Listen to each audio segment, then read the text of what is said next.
Hello and welcome to the Snoozy Scientist. I'm so happy you've chosen to be here to share this time and this space with me. Think of this as a small sanctuary created just for your peace of mind. And to help make this space as peaceful as possible, you might consider expanding the video to fill your screen. It's a gentle way to create a quiet, immersive window for yourself, free from the distractions of the world outside of it.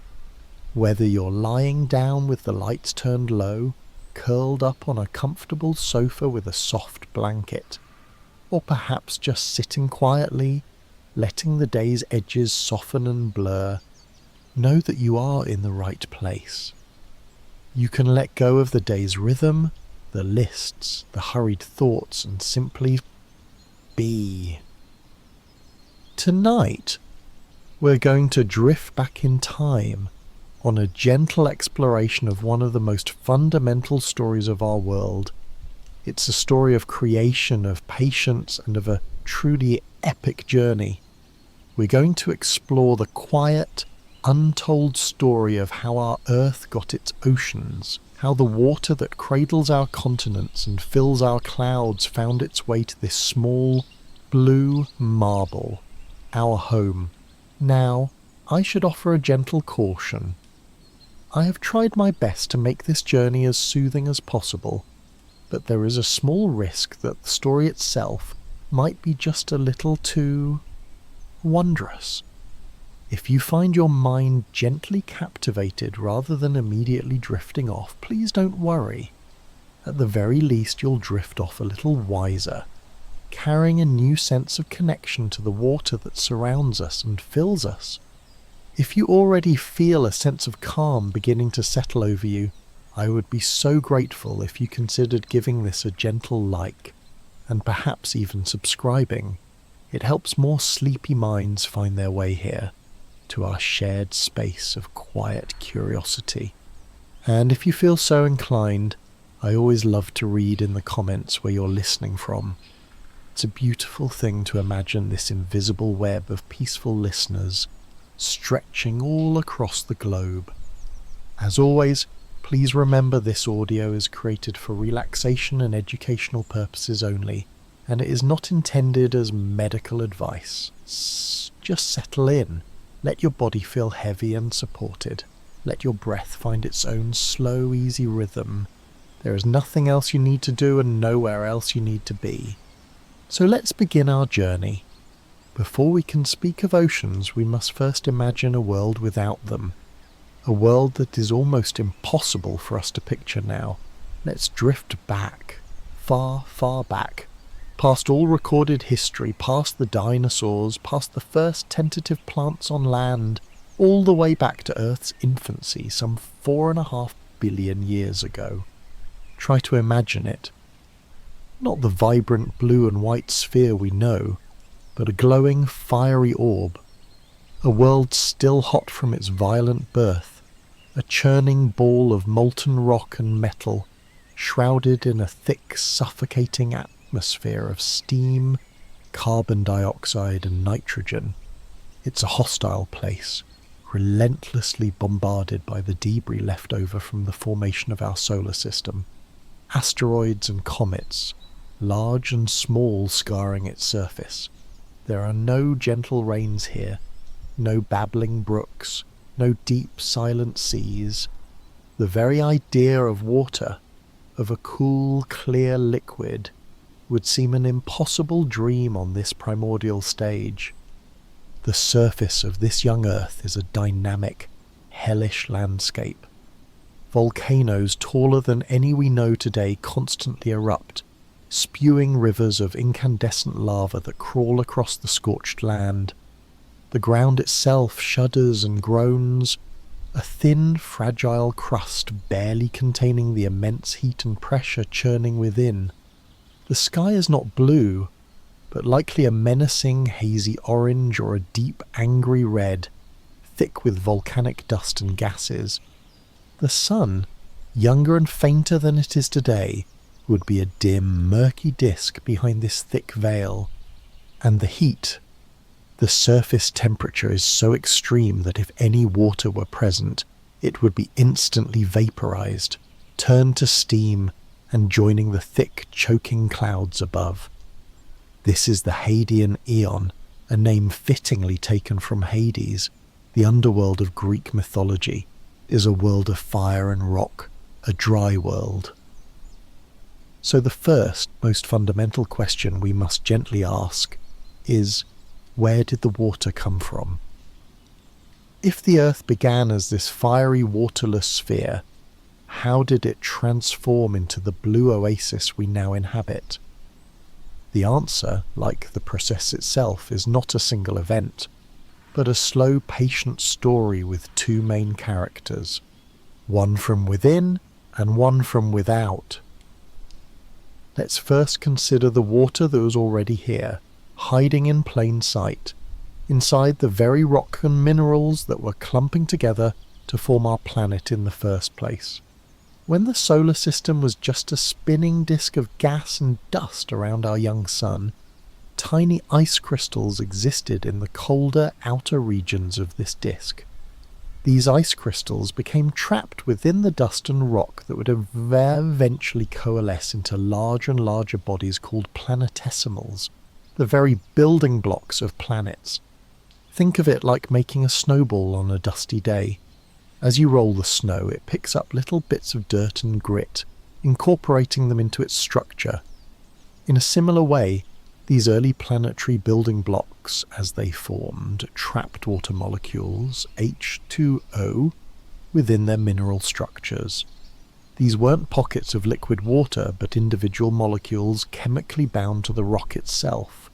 The minerals are called hydrous, or water-bearing silicates. They are like tiny rocky sponges, each holding a minuscule locked-away droplet of the future oceans. So as these countless planetesimals collided and merged, growing larger and larger to form the proto-Earth, they brought their hidden water with them. It was a cosmic delivery, not from across the stars, but from within the very material of our planetary nursery. The Earth was born with its water budget locked away deep inside its own rocky heart. But how do you get water that's locked inside a rock to come out? You need heat, and the young Earth had an incredible amount of heat. Heat from the radioactive decay of elements in its core, heat from the immense pressure of its own gravity, and heat from the constant violent impacts on its surface. This intense internal furnace began a process we can think of as planetary sweating, or more accurately, volcanic degassing.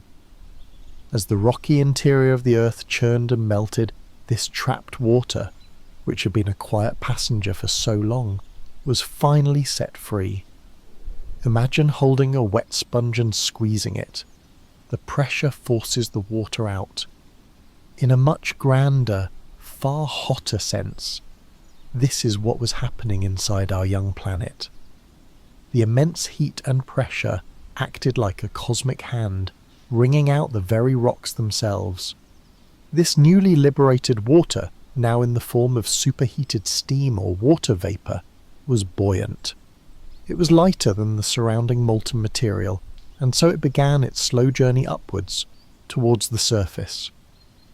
Along with other gases like carbon dioxide, nitrogen, and sulfur compounds, this steam found its way out through fissures in the crust, and most dramatically, through the planet's countless colossal volcanoes. Every eruption that scarred the surface of the young Earth was not just spewing lava, it was an exhalation, a massive outgassing event. With every volcanic plume that billowed into the hazy red sky, the planet was breathing out its future oceans. It's a rather beautiful thought, isn't it? That the very same volcanoes we often associate with dry, fiery destruction were, in fact, the planet's primary source of hydration. They were the architects of the abyss, the heralds of the coming rain. For millions upon millions of years, this process continued relentlessly. a slow, steady release of water vapour, molecule by molecule, eruption by eruption. This steam didn't fall as rain, not yet. The surface was still far too hot. Any water droplet that tried to form would be instantly boiled back into vapour. Instead, it accumulated in the atmosphere, joining the thick, heavy shroud that already enveloped the planet.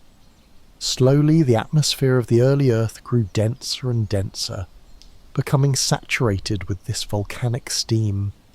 It created a world perpetually overcast, but not with the soft grey clouds we know today.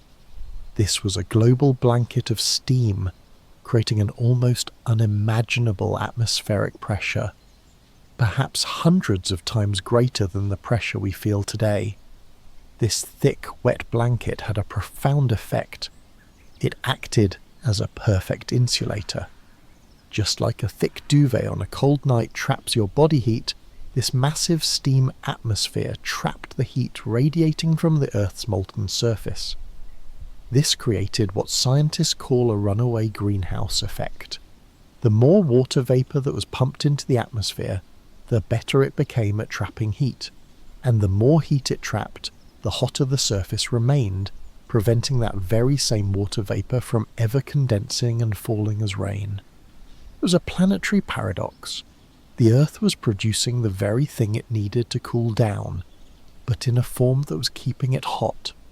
So we are left with a world still in waiting, a world with a vast reservoir of water held in suspension, a global sauna heated from below.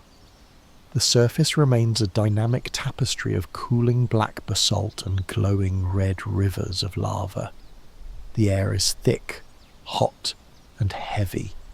There is a constant low rumble from the planet's core, punctuated by the roar of volcanic eruptions and the hiss of steam escaping from a million unseen vents.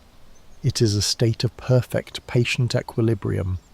The water is present, but it cannot yet rest. It hangs in the sky, a promise of a different world to come. It's waiting for a catalyst. It's waiting for the planet to cool down just enough for that first magical drop of liquid water to survive its journey to the ground.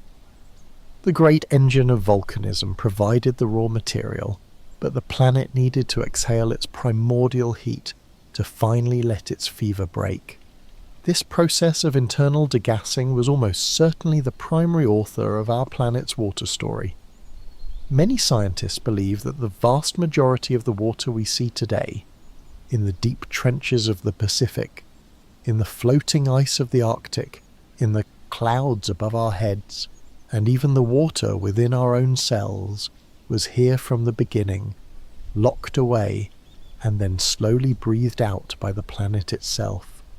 But there is another chapter to this story, another source that, while perhaps not the primary contributor, was undeniably a crucial player in this grand narrative of creation.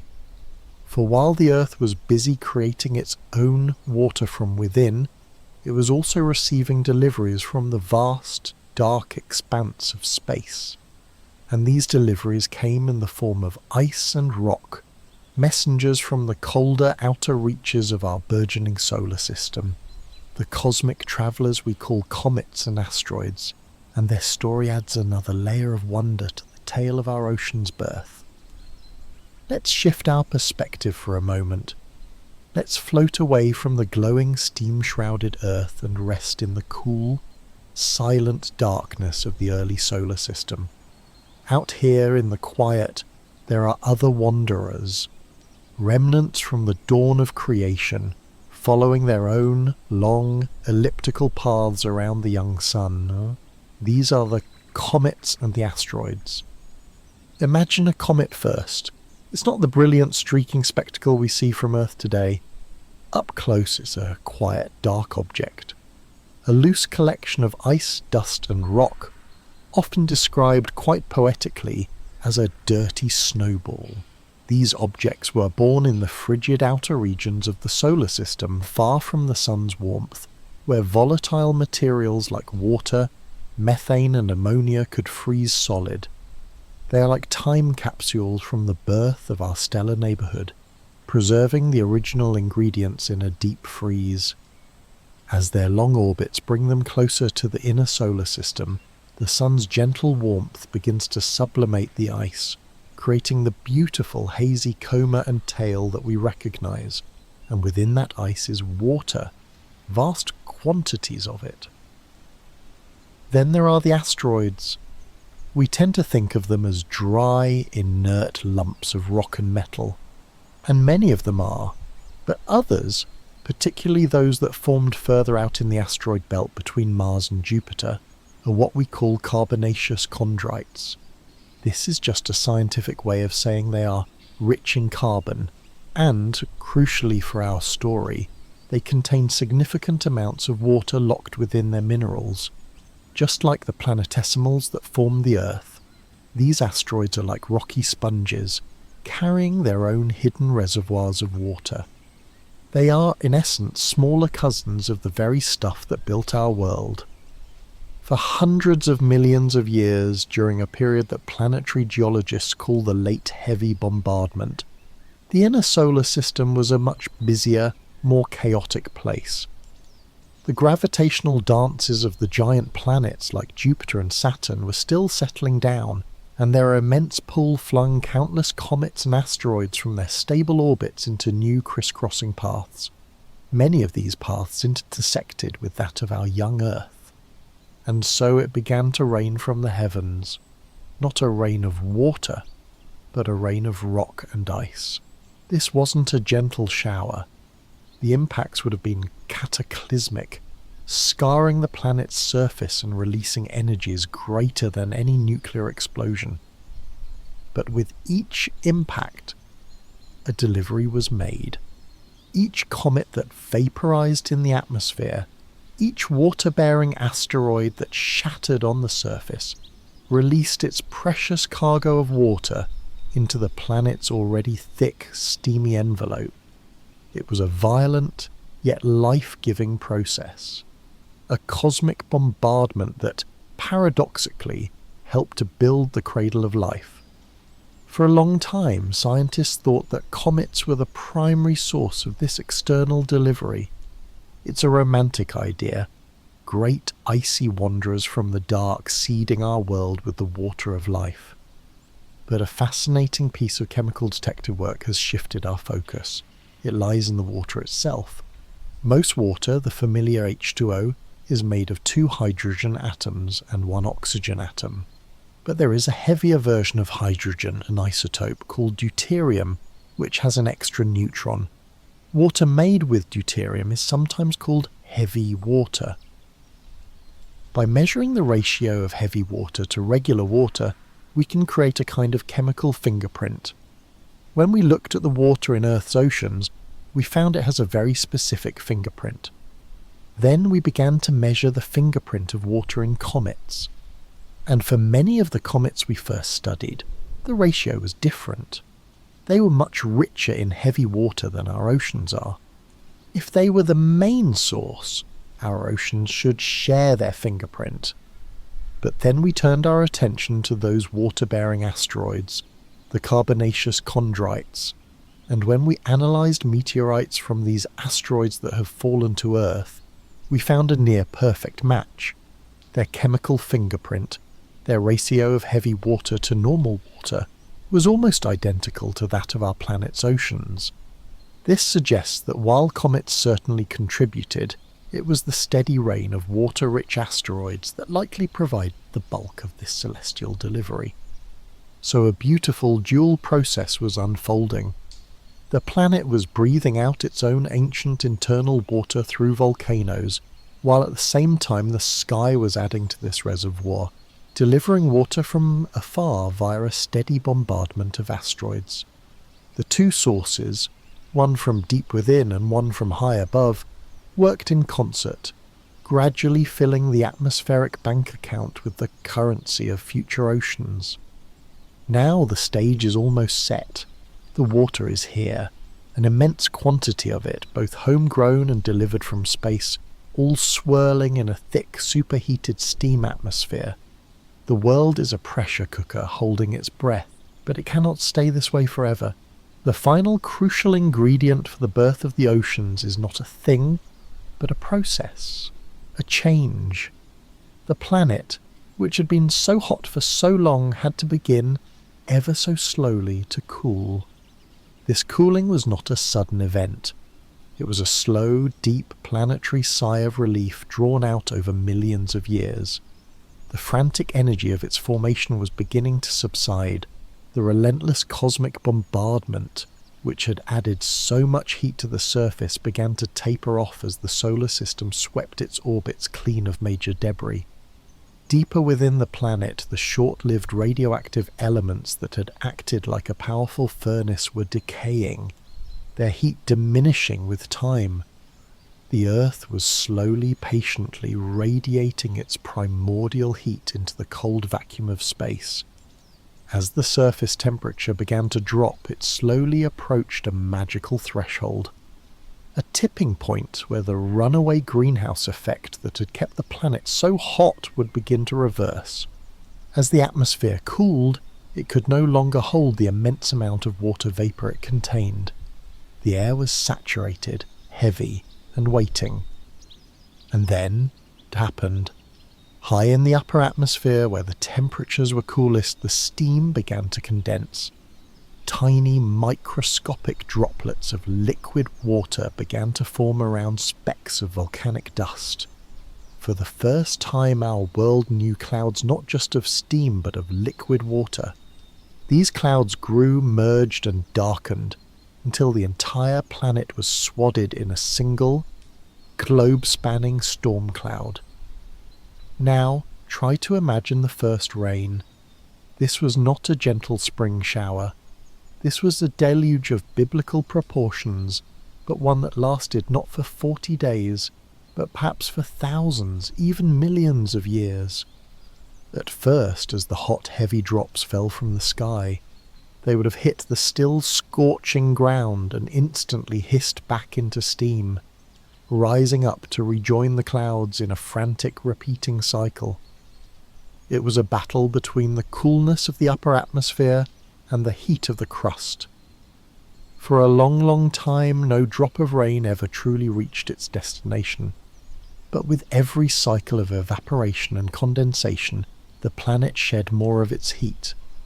The rain itself was now a cooling mechanism, carrying heat from the surface high into the atmosphere where it could be radiated away. Slowly, painstakingly, the ground cooled. First the highest peaks, the volcanic highlands, then the great sweeping plains of basalt. The hissing grew less violent, the steam grew less immediate. And then a drop fell that did not boil away. It landed in a small cool crevice of black rock and it stayed. Then another, and another. A tiny transient puddle was born. Soon it was joined by trillions more. The great sustained rainfall began to overcome the heat of the ground. The water started to pool. It trickled. These streams converged in the vast shallow basins and immense impact craters that pockmarked the young Earth. The rain, which had begun as a whisper in the upper atmosphere, now roared upon the surface, a relentless, world-altering torrent. It was the sound of an ocean being born. Day after day, year after year, century after century, the water level rose. The shallow pools became Great Lakes. The Great Lakes merged, swelling over their crater rims, spilling across plains, continuing their inexorable search for the lowest points on the planet. These were not the blue, welcoming oceans we know today. The water was hot, perhaps close to boiling at first, and it was fresh, a stark contrast to the salty seas we now have. But as this hot water flowed over the virgin volcanic rock, it began to dissolve the minerals within it. It was a hungry water, leaching salts, and elements like sodium, chloride, and magnesium from the crust it was claiming. Furthermore, the atmosphere was still thick with carbon dioxide and sulfur compounds from all that volcanic outgassing. These gases dissolved into the rainwater, making it acidic. This acidic rain fell into the nascent oceans, and in turn this acidity made the water even more effective at dissolving the rocks of the seabed. It was a powerful chemical brew, a hot, slightly acidic, and increasingly salty sea, churning under a dark, perpetually stormy sky. The earth was finally quenching a thirst it had held for hundreds of millions of years. The great void was being filled. But the story of the water was not over. It had arrived, but now it had to mature. It had to transform from this hot, alien chemical soup into the life-giving, salt-rich ocean set that would eventually foster the miracle of biology. So now we have an ocean, a global body of hot, churning and increasingly saline water. But this primordial sea is still a vastly different place from the oceans of today. It's a chemical cauldron, rich in some elements and lacking in others. How did it achieve the delicate balance, the specific recipe of salinity and pH that we now recognize as the lifeblood of our planet? The story of the water now becomes a story of chemistry, a slow, silent dance of dissolution and balance that would take place over hundreds of millions of years. The saltiness, as we've seen, began with the rain. That fresh yet acidic water fell upon a land that had never known erosion. For millennia, it washed over vast fields of volcanic rock, the raw exposed crust of the planet, and like a patient alchemist, the water dissolved the soluble minerals it touched. Rivers, now flowing constantly towards the sea, became conveyor belts of dissolved salts. Sodium, chloride, magnesium, potassium, all the ingredients for a salty sea were carried from the land and deposited into the ever-growing basins. You can think of it like a global tea brewing process. The longer the hot water runs over the land, the more flavour and minerals it picks up and carries with it. But since the water in the oceans evaporates to fall again as fresh rain, the salts are left behind. With every cycle, the concentration in the oceans grew. The seas were becoming saltier. But there was another, even more powerful force at play, deep beneath the waves, in the utter darkness of the ocean floor. The young Earth's crust was still thin and geologically active. Seawater found its way down into cracks and fissures, seeping deep into the hot rock below. Down there, heated by the proximity to the planet's mantle, the water would become superpressurized and superheated to hundreds of degrees. In this extreme state, it becomes a powerful solvent, reacting with the hot basalt and dissolving an enormous amount of minerals and compounds. This superheated, mineral-rich fluid, now much more buoyant than the cold water above, would come rushing back out into the ocean through spectacular fissures in the seafloor we now call hydrothermal vents. Imagine a silent, dark world miles beneath the surface, suddenly lit by a plume of what looks like black smoke, billowing from the seabed. This isn't smoke, but a jet of scorching water, thick with dissolved minerals like sulfur, iron and zinc, which precipitate instantly when they hit the near-freezing deep ocean water, creating the smoke effect.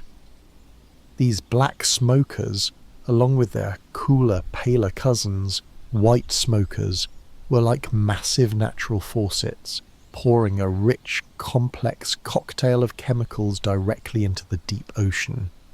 They profoundly altered the chemistry of the water, adding not just salts, but the very kind of complex chemical energy that might be needed for life to begin.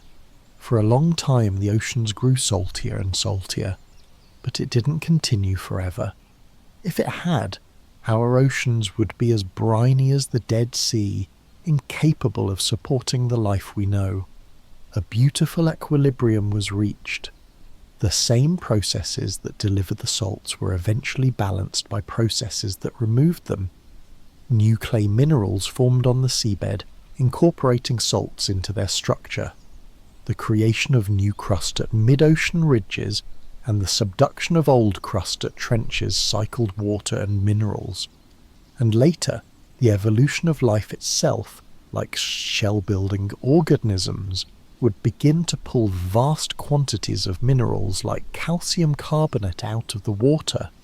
The ocean, in its quiet wisdom, found its balance. And what of its acidity? The early seas, having absorbed so much carbon dioxide from the atmosphere, were corrosive. But the planet had a built-in antacid. As the acidic water circulated and reacted with the fresh basaltic rock of the seafloor, a chemical reaction took place that neutralized the acid, locking the carbon away into new carbonate minerals. It was a slow, planetary-scale neutralization process. The ocean was healing itself, becoming a more stable, more hospitable environment. With every passing millennium, the oceans matured. They cooled, their salinity stabilized, their pH balanced. They were no longer a chaotic, reactive soup, but a vast, stable and predictable system. A cradle, gently rocking, filled with a rich broth of salts, minerals, and complex chemicals delivered from the land and from the deep. The stage was now perfectly set. The water was ready. All that was missing was life itself. And so we find ourselves at the edge of the greatest mystery of all. We have our oceans, vast, deep and stable. They are a gentle, warm and salty cradle, filled with a rich broth of organic molecules delivered by asteroids, and a complex cocktail of minerals stirred up from the planet's own core through hydrothermal vents. The water has done its part. The stage is set. But how did the stage itself come alive? How did the quiet, non-living chemistry of this primordial soup give rise to the first tentative flicker of what we would call biology? This is a question that touches the very heart of wonder. There is no fossil record of this moment, no definitive trace of the transition. There is only the realm of beautiful, carefully considered theory. One of the earliest and most enduring ideas invites us to picture the surface of this early ocean, the famous warm little pond, as Charles Darwin once mused in a letter to a friend. Here, in the sunlit upper layers of the water, the ingredients were all present. The water itself, the carbon compounds, the dissolved minerals. All that was needed was a source of energy to encourage these simple molecules to link together into more complex and interesting forms. There were two abundant sources of energy. The sky above was still turbulent, and lightning would have been a common occurrence, its immense electrical discharge striking the water and acting as a powerful catalyst for chemical reactions. And without a protective ozone layer yet formed, the young sun bathed the surface of the ocean in intense ultraviolet radiation. While harsh, this constant stream of energy could have provided the gentle, persistent nudge needed to break simple chemical bonds and allow them to reform into new structures, the building blocks of life like amino acids and nucleotides. It's a beautiful image, life sparked at the surface, kissed by sunlight and lightning. But there is another, perhaps even more compelling idea that takes us back down into the profound and eternal darkness of the deep ocean. Back to those hydrothermal vents we visited earlier. Let's return there for a moment. Imagine that world again. A world of absolute blackness, immense pressure, and near freezing water. And then, out of a fissure in the rock, billows a plume of superheated, mineral-rich water. These vents are not just faucets of chemicals, they are complex structures, riddled with tiny pores and mineral chambers. They create a fascinating environment where there are steep gradients, a stark difference in temperature and chemical concentration over a very small distance. Within these tiny rocky pockets, you have a constant flow of energy and raw materials.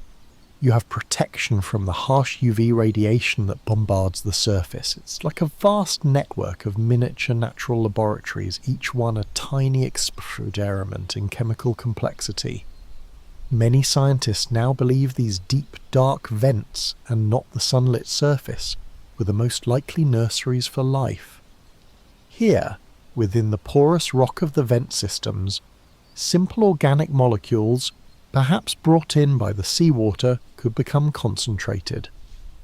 The mineral surfaces of the rock itself could have acted as templates, like a microscopic assembly line, helping these simple molecules, these monomers, to link together into long, complex chains called polymers, tiny Lego bricks of life clicking together to form the first simple proteins and nucleic acids.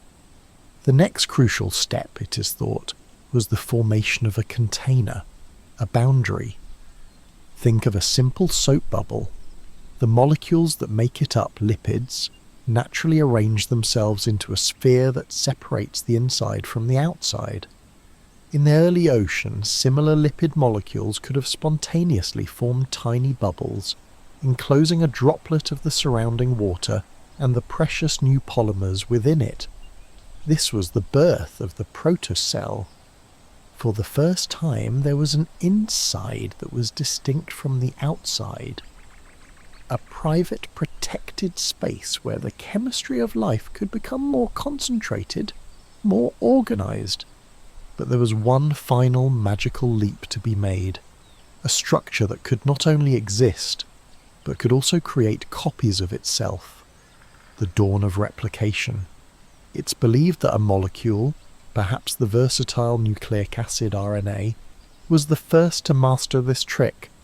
It could store a simple pattern of information and, using the raw materials floating around it in the protocell, it could make duplicates. This was the moment that changed everything. It was the moment chemistry gained a memory. The moment life found a way to persist, to pass its story on. From this point, the slow, quiet, inexorable process of evolution could begin. The first true cells, these tiny, fragile bubbles of life, emerged in the deep. For millions upon millions of years, they would have remained simple, single-celled organisms, living silently in the warmth of the vents or perhaps floating in the upper ocean. They were, for now, just another part of the ocean's chemistry. But these tiny beings held within them a seed of planetary change. They were about to perform the single greatest act of global engineering our world has ever known. An act that would transform the oceans, the atmosphere, and the destiny of the entire planet. For an immense stretch of time, perhaps 1 billion years or more, these simple single-celled life forms were the sole inhabitants of the Earth. They existed in a world without predators, without complex ecosystems, living out their quiet lives in the warm, stable seas. They drew energy from the chemical gradients of the deep-sea vents, or from simple chemical reactions in the water around them. From our perspective, the planet would have seemed to be in a state of quiet stasis. The oceans were formed, the chemistry was stable, and life was present. But it was small, silent, and seemingly unchanging. But beneath this veneer of tranquility, a revolution was brewing.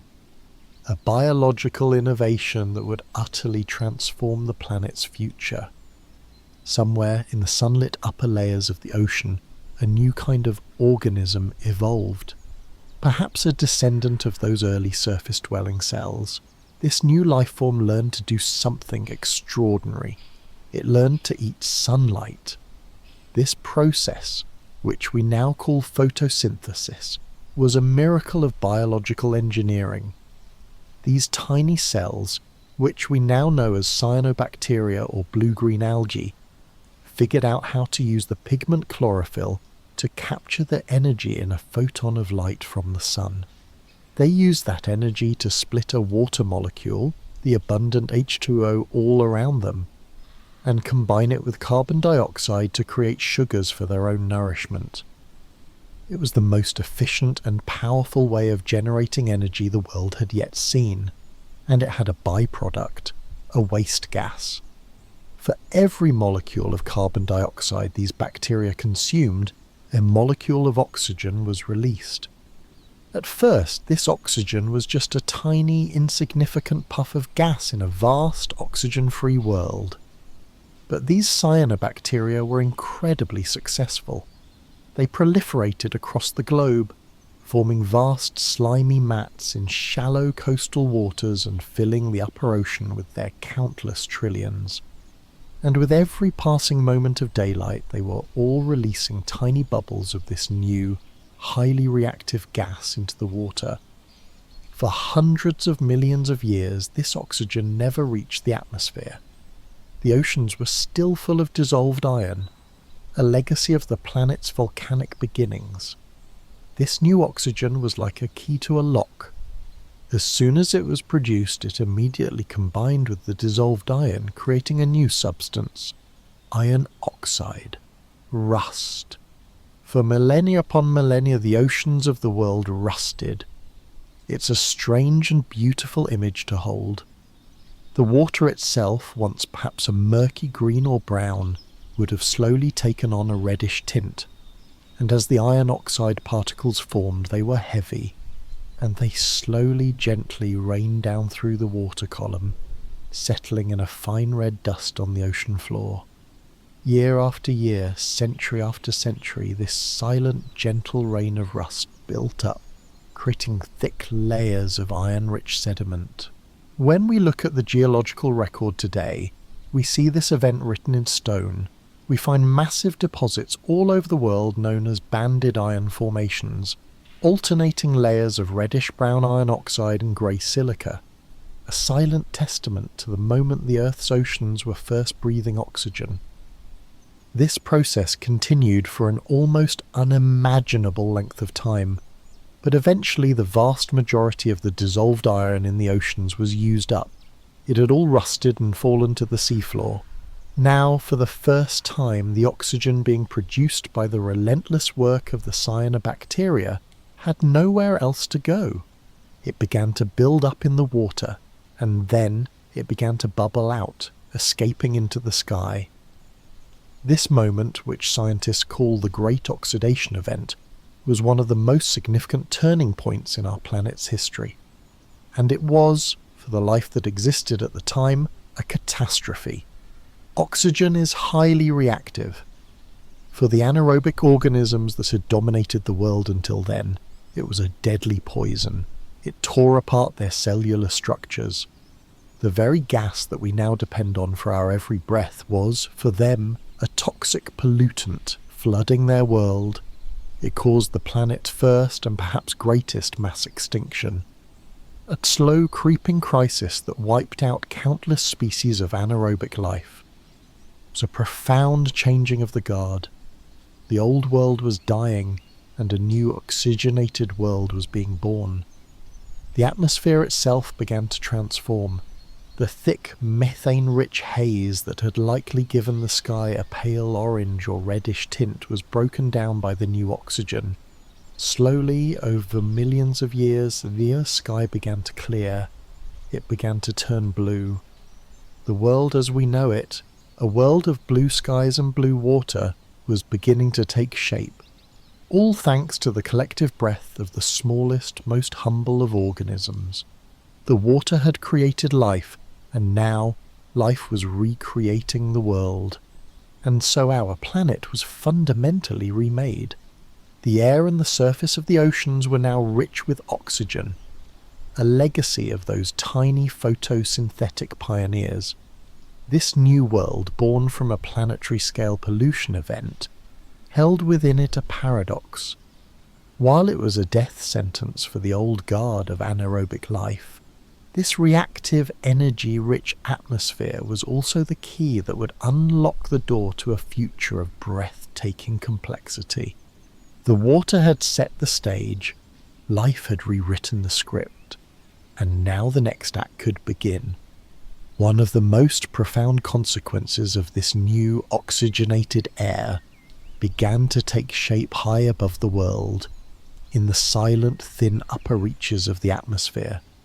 Up here, under the unfiltered glare of the sun, the newly abundant oxygen molecules, O2, were struck by powerful ultraviolet rays. This solar energy was strong enough to split the molecules into two separate, highly reactive oxygen atoms. These lone atoms, being unstable, would then quickly bond with other nearby O2 molecules, forming a new configuration, O3, ozone. Slowly, over millions of years, a layer of this ozone began to build up in the stratosphere, wrapping the entire planet in an invisible protective shield. Before this, the landmasses of Earth were sterile, hostile places, constantly scoured by the sun's intense UV radiation, which would shred any complex organic molecule that tried to form. Life was a prisoner of the water, which acted as a liquid shield. You'd have to dive several meters deep into the ocean to find safety from the harsh glare. But now, with the ozone layer in place absorbing the vast majority of that harmful radiation, the surface of the Earth became safe. The land, for the first time in the planet's history, was becoming a habitable place. The continents were no longer a forbidden realm, but a vast open invitation. At the same time, down in the oceans, life was learning a new trick. While many organisms had perished in the face of oxygen, some had evolved a way to survive, and a few took it one revolutionary step further. They learned not just to tolerate oxygen, but to harness its power. They evolved a new way of breathing, aerobic respiration. Think of the energy that early life could get from its food without oxygen. It was like the gentle heat you might get from a single small candle. It was enough to get by to power a simple single cell, but not much more. Aerobic respiration, using oxygen to break down food, was like trading that candle for a highly efficient, controlled furnace. The amount of energy it released was immense, nearly 20 times greater than anaerobic methods. Suddenly life was flush with energy. It had a massive surplus of power, and this changed everything.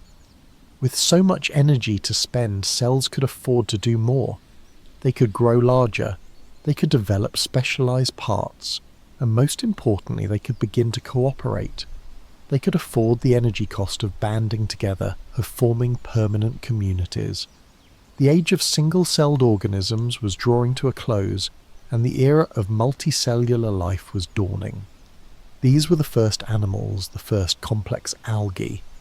They were still simple, soft-bodied creatures, but they were a quantum leap in complexity. The world was no longer just a microbial mat. It now had structure. It had gardens of strange frond-like beings, and simple animals crawling upon the seabed.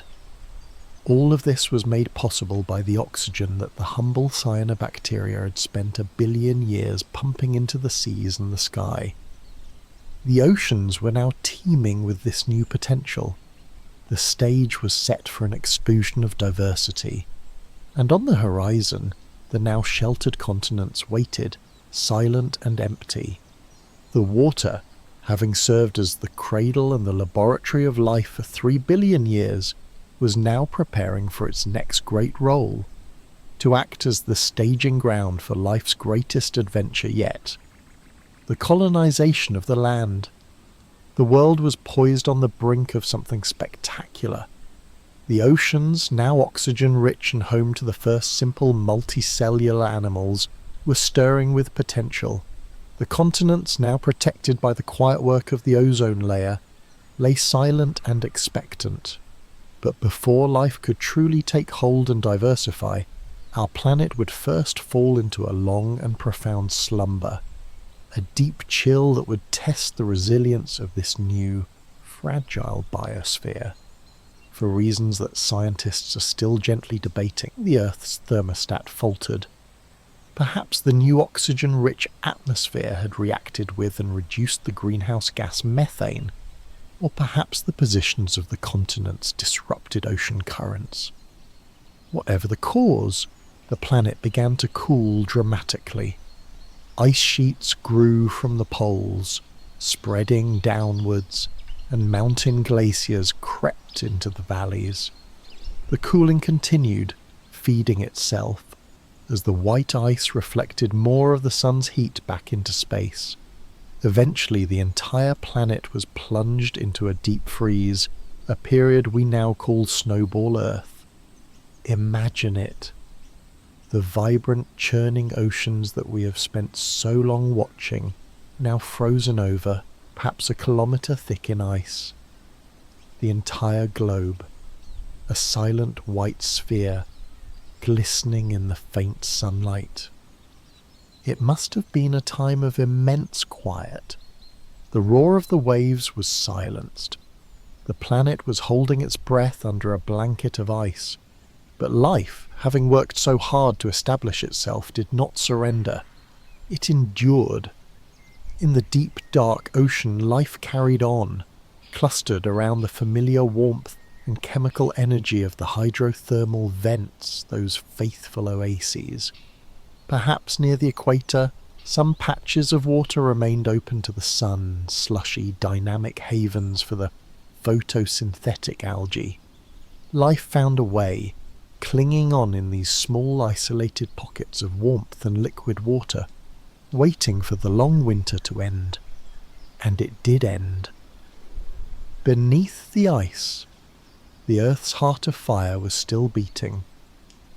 Volcanoes continued to erupt, punching through the ice sheets, and with every eruption they pumped carbon dioxide into the atmosphere. For millions of years, this CO2 had nowhere to go. It couldn't be absorbed by the frozen oceans. It simply built up in the air, creating a powerful greenhouse blanket. Eventually, the concentration became so high that the planet's fever returned. The thaw began, and what a thaw it must have been. As the immense glaciers melted, they released a torrent of fresh water and ground up rock onto the land and into the seas. For millions of years the ice had been grinding down the continents, and now all of that pulverized mineral-rich rock was being washed into the oceans in a colossal pulse of nutrients. The seas, which had been starved for so long, were suddenly and massively fertilized. It was this combination of events, the newly oxygenated world, the survival of life through the deep freeze, and now this immense feast of nutrients, that set the stage for life's most creative moment. In the geological blink of an eye, the quiet world of simple soft-bodied organisms gave way to a riot of evolutionary innovation. We call it the Cambrian explosion, but perhaps a gentler name would be the Great Unfurling. Suddenly the fossil record, which had been so sparse for so long, bursts into vibrant detail. It's as if life, in a collective sigh of relief after the long cold, decided to try every possibility it could imagine. In the warm, nutrient-rich seas, the ancestors of almost every animal group we know today appeared. This was the dawn of shells and carapaces, of skeletons and exoskeletons. It was the birth of jointed legs for scuttling and complex compound eyes for seeing the world in a whole new way. Let's drift down into one of these Cambrian seas. The water is clear and teeming with creatures that seem to be from another world. Armoured three-lobed creatures called trilobites crawl methodically across the sea floor, some of the first creatures to have sophisticated vision. Above them, what looks like a large soft-bodied shrimp with strange grasping claws and a circular mouth. Anomalocaris, the apex predator of its day, swims gently by. Strange, flower-like animals rooted to the seafloor filter food from the gentle currents. It is a world both alien and strangely familiar, a bustling, peaceful, and deeply weird underwater garden. The oceans were now truly alive, filled with the sights and silent sounds of complex animals hunting, hiding, and exploring their world. The water, The original home was now a vibrant, thriving metropolis of life. And all the while, above the waves, the vast empty continents waited. They were now fertile, safe, and ready. The next great chapter in the story of water and life was about to begin, the journey out of the sea. For 100 million years after that first great unfurling of animal life, the oceans remained the sole province of this new complex world. They were a bustling, vibrant metropolis of trilobites, mollusks, and strange arthropods, all living out their lives in the familiar embrace of the water. But above them the land lay waiting, a vast, silent, and empty world of rock and dust, baked by the sun, washed by the rain, but utterly devoid of movement or sound, save for the whisper of the wind. The continents were safe now, shielded by the ozone layer, but they were a desert. What would it take for life to make that monumental leap, to leave the buoyancy and security of the water and venture into this harsh, dry frontier? The first pioneers were not brave animals, they were humble, and they were green. The very same lineage of organisms that had transformed the atmosphere, the photosynthetic algae, were the first to test the shore. In the shallow coastal waters and tidal flats, certain species of green algae became accustomed to periods of exposure to the air. As the tide receded, they would be left clinging to the damp rocks, forced to endure the direct sunlight and the drying wind for hours at a time before the water returned. Slowly, generation by generation, those that could best survive this exposure passed on their traits. They developed tougher cell walls for support against the pull of gravity, a force they had never truly felt in their buoyant aquatic home. They evolved a thin waxy coating on their surfaces, a cuticle, to seal in their precious water, like a microscopic waterproof cloak. These were the first tentative steps. For millions of years, the only life on land was likely a green, slimy sheen on the wet rocks at the water's edge. But from these humble beginnings, true land plants evolved.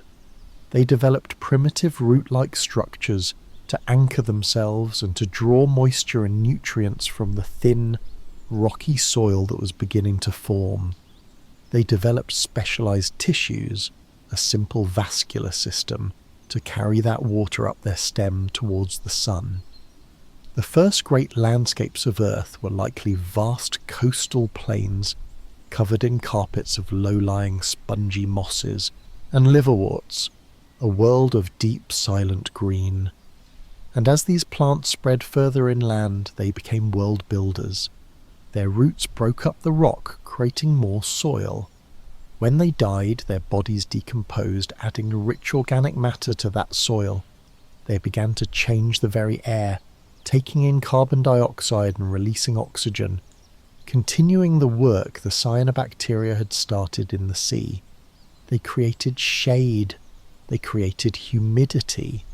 Slowly, patiently, they turned the barren, rocky continents into a gentle, green, and inviting habitat. And once this habitat was established, once there was food and shelter on land, the animals followed. The first to venture out were likely the creatures already best adapted to it, the arthropods, the ancestors of insects, spiders, and millipedes, whose tough exoskeletons already provided support and prevented water loss, crawled out of the sea to feed on the decaying plant matter and the microbial slime. They were the silent, skittering vanguard of the animal invasion of land. Then came the vertebrates. In the shallow, swampy estuaries where the new forest met the sea, a special kind of fish was thriving. We call them the lobe-finned fishes.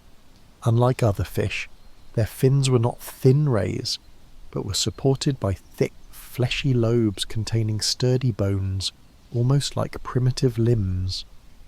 They used these powerful fins to navigate the tangled, swampy, debris-filled waters, to prop themselves up on the bottom, and perhaps to push themselves across muddy patches from one pool to another. One famous example, a creature named Tiktaalik, had a flattened crocodile-like skull, and its fins had the basic bone structure of a shoulder, an elbow, and even a wrist. It could lift its head out of the water, look around, and perhaps even perform a sort of push-up on the muddy ground.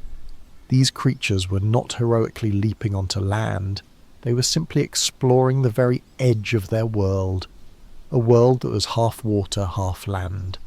But in their tentative crawls, in their clumsy propping up on those sturdy fins, lay the future of all land-based vertebrate life. They were carrying the ocean with them, in their bodies, in their blood, and planting its legacy on the shore. The journey of water had led to the ocean had led to life, and now life was bringing the memory of the ocean onto the waiting continents. With those first hesitant steps out of the water, life had breached a new frontier. The memory of the ocean, carried in the cells and circulatory systems of the first amphibians, was now walking on solid ground.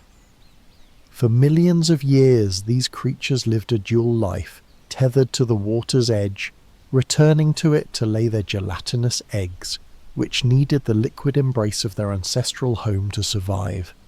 The land was a place to visit, to hunt, but the ocean, or at least the pond, was still the nursery. But evolution, fueled by the rich oxygen atmosphere and the abundance of this new green world, continued its quiet, relentless work. From these first amphibians, a new kind of creature arose, the reptiles, and they possessed a revolutionary innovation, the amniotic egg. It was, in essence, a private ocean for their young. A tough, leathery shell enclosed a self-contained world with its own fluid-filled sac, the amnion, and a supply of food. Life had figured out how to package the cradle of the ocean and take it with them. Now, for the first time, vertebrates were truly free to explore the vast, dry interiors of the continents. And explore they did. The world entered a long, warm, and verdant chapter. The Carboniferous period saw the rise of immense, swampy global forests. Picture a world of perpetual humidity, where giant ferns grew as tall as trees, and the air was thick with oxygen and the buzz of giant insects. There were no flowers yet, no birdsong, just the deep, damp green, the drip of water from enormous leaves, and the quiet rustle of the strange, early life in the undergrowth. Over millions of years, as these colossal forests lived and died, they fell into the swampy, oxygen-poor water, and their bodies were buried before they could fully decay. Under pressure and time, this trapped sunlight, this ancient biomass, would become the vast seams of coal that power much of our world today, a quiet gift from a long-lost, watery forest. Life continued to diversify. The age of reptiles gave way to the age of dinosaurs. For over 150 million years, these magnificent creatures walked the earth, adapting to every conceivable environment, from lush floodplains to arid deserts. But even these masters of the land were ruled by water. Their lives were dictated by the seasons, by the coming of the monsoons that would replenish the great inland seas and cause the vegetation to bloom. The mighty rivers were the highways of their ecosystems, their banks providing fertile ground for the plants they ate, and their waters providing a drink for predator and prey alike. Because no matter how far life travelled from the shore, it was never truly free of the water. The continents were not static landmasses. They were, and still are, dynamic systems utterly dependent on the great water cycle that began with that first primordial rain. The sun, our star, gently lifts water from the surface of the modern oceans, the direct descendants of those first hot volcanic seas, The winds carry this water vapour across the land, where it condenses into clouds and falls as rain or snow, replenishing the world. This rain feeds the rivers that carve the canyons and build the deltas. It fills the great lakes that act as inland seas. It seeps into the ground to become the vast, slow-moving aquifers that water the deep roots of the forests. Every ecosystem on land is a direct expression of its relationship with water. A rainforest is a place where water is abundant, constantly cycling. A desert is a place defined by its absence. Even the shape of the land itself is a story written by water. The recent ice ages, just a moment ago in geological time, saw vast quantities of ocean water locked up in colossal glaciers that covered entire continents. As these immense rivers of ice ground their way south, they acted as the most powerful sculptor imaginable, carving deep valleys, gouging out the basins of the Great Lakes, and leaving behind the very soil upon which our modern farms and forests grow. When they retreated, they released their meltwater in floods that shaped the landscape on a scale we can barely comprehend. So you see, the ocean never stayed in its basin. It has always visited the land, as rain, as rivers, as ice. It is a constant presence, a constant shaper of fortune. The story of life on land is not a story of escape from the water, but a story of learning to live with its rhythms, its gifts, and its immense power. And soon a new species would emerge, one that would not only live by the water, but would learn to think about it, to understand its journey, and to harness its power in ways the planet had never seen before. And so, after billions of years of silent, patient shaping, the world was ready for its next chapter. Out of the savannas of Africa, shaped by the cyclical patterns of rain and drought, a new kind of consciousness emerged. A species that would not only be subject to the whims of water, but would learn to actively seek it, manage it, and build its entire existence around it. Our story, the human story, is, from its very first page, a story of water. As our ancestors spread out across the globe, they walked the paths that water had laid for them. They followed the rivers, they hugged the coastlines, they settled by the lakes and springs. The first great civilizations were not born in the mountains or the deep forests. They were cradled in the fertile floodplains of the world's great rivers. Think of ancient Egypt, a civilization that was, in its entirety, the gift of the Nile. Its black, fertile soil was delivered each year by the river's predictable flood, and its waters were the lifeblood that allowed a kingdom to flourish in the surrounding desert. Think of Mesopotamia, the land between the rivers, the Tigris and the Euphrates, where writing and laws and cities were born from the abundance that came from irrigated agriculture. The same story is told along the Indus Valley in Asia and the banks of the Yellow River in China. Water was the silent partner in the rise of humanity. It dictated where we could live, what we could grow, and how we could prosper. And because it was so fundamental to our survival, water trickled deep into our collective consciousness. It flooded our myths, our religions, our stories. In countless creation myths, the world begins not with fire or earth, but with a formless, chaotic, primordial ocean. From this watery abyss, the gods or the land finally emerge. We told stories of great, world-cleansing floods, a testament to water's power to both destroy and to purify. We saw rivers as sacred, as goddesses, as pathways to the afterlife. We used water in our rituals as a symbol of cleansing, of rebirth, of spiritual purity. Water was not just a resource, it was a character in our story, a deity, a constant, powerful presence in our inner world as well as our outer one. For most of our history, the great oceans were the edge of our known world. They were a source of food, certainly, but also a vast, terrifying and mysterious void. To sail out of sight of land was an act of immense bravery. Yet slowly we learned to read the ocean's language. The great Polynesian navigators learned to read the swells, the stars and the flight of birds to find tiny islands separated by thousands of miles of open water. We built ships that could harness the wind, another child of the atmospheric and oceanic heat engine. The oceans, once barriers, became bridges. They became the great highways of trade, of cultural exchange, and of exploration. In what we call the Age of Discovery, humanity finally began to map the true face of our world. And the greatest discovery of all was that the seven seas were not separate at all, but one single vast interconnected global ocean.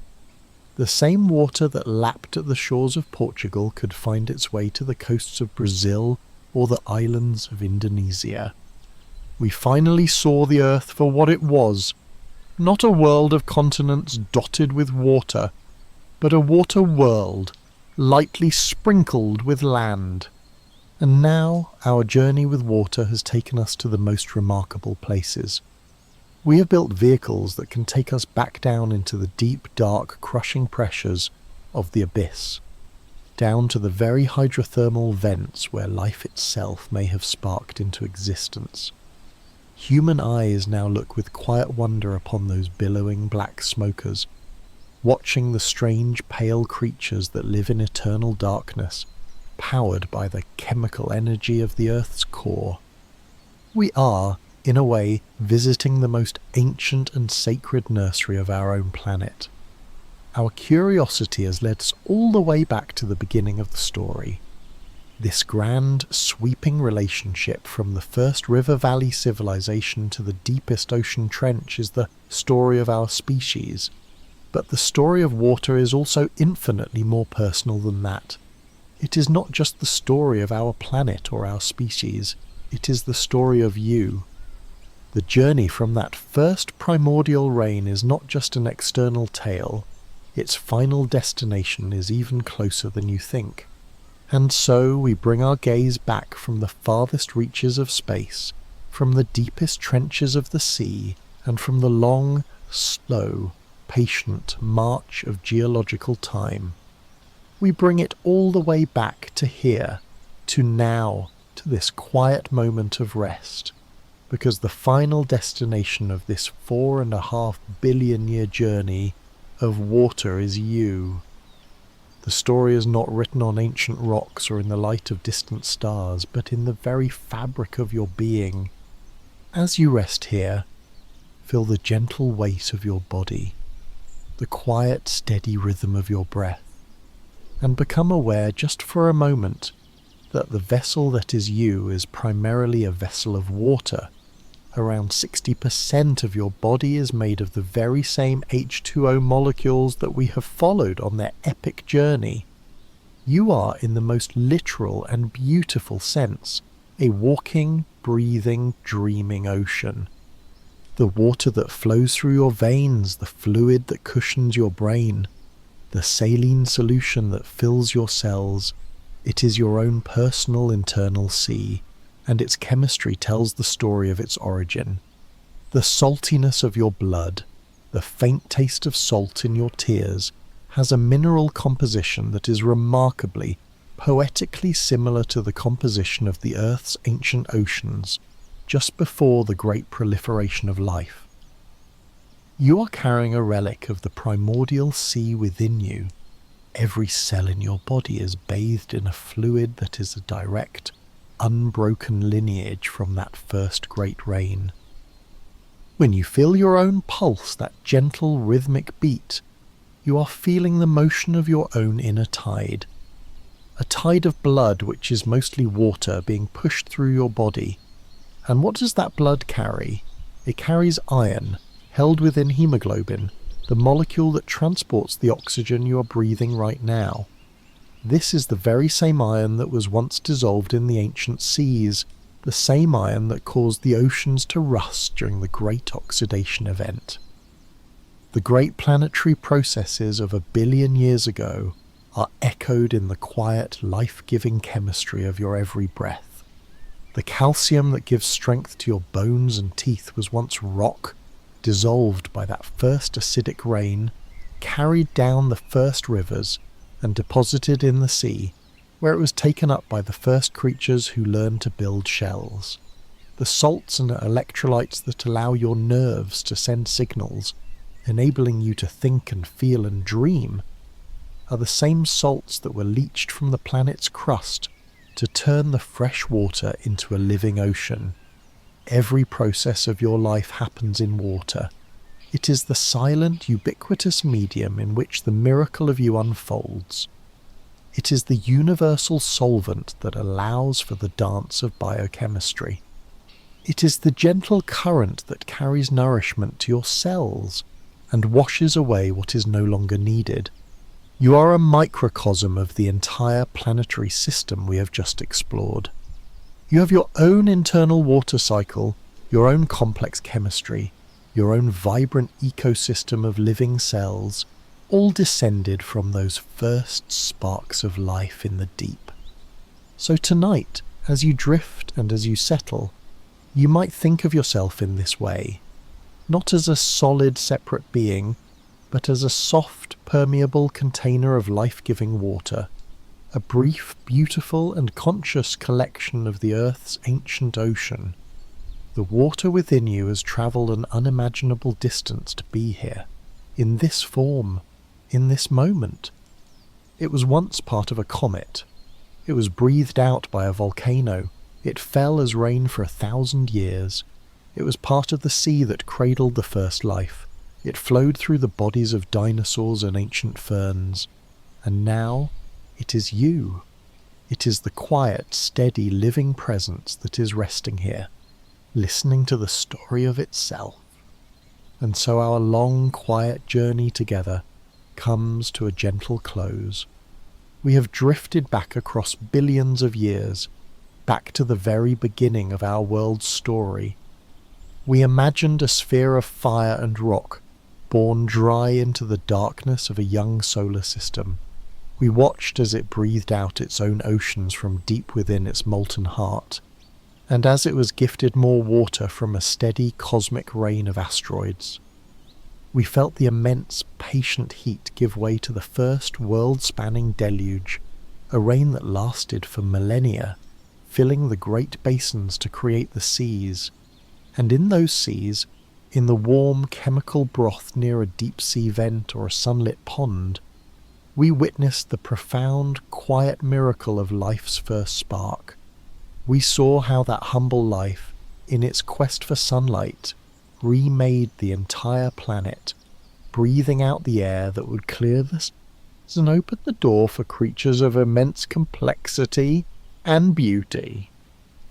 From the silent alien gardens of the Cambrian seas to the first tentative steps on a newly green continent, we followed the story of life's unbreakable bond with water, and we saw how that story led eventually to us and to the quiet realization that we, ourselves, are a vessel for that very same ancient ocean.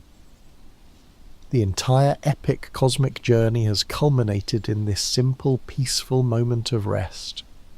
The story of how Earth got its oceans is, in the end, the story of how it got its consciousness. It is the story of how a barren rock became a living, breathing, thinking world. It is a story of patience, of connection, and of the gentle, persistent, creative power of water.